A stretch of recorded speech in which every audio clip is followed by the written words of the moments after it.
ایک دن ایک لکڑہارا جنگل میں لکڑیاں کاٹ رہا تھا۔ اچانک اس کی کلہاڑی ہاتھ سے پھسل کر دریا میں گر گئی۔ لکڑہارا بہت پریشان ہوا کیونکہ وہ غریب تھا اور اس کے پاس دوسری کلہاڑی نہیں تھی۔ لکڑہارا دریا کے کنارے بیٹھا روتا رہا۔ اتنے میں ایک فرشتہ نمودار ہوا اور لکڑہارا سے اس کی پریشانی کا سبب پوچھا۔ لکڑہارا نے سچائی سے اپنی مشکل بیان کی۔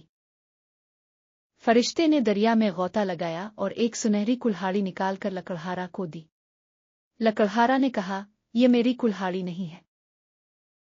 فرشتے نے دوبارہ دریا میں غوطہ لگایا اور چاندی کی کلہاڑی نکال کر لکڑہارا کو دی۔ لکڑہارا نے پھر انکار کیا، یہ بھی میری کلہاڑی نہیں ہے۔ تیسری بار فرشتے نے لکڑہارا کی اصل کلہاڑی نکال کر دی۔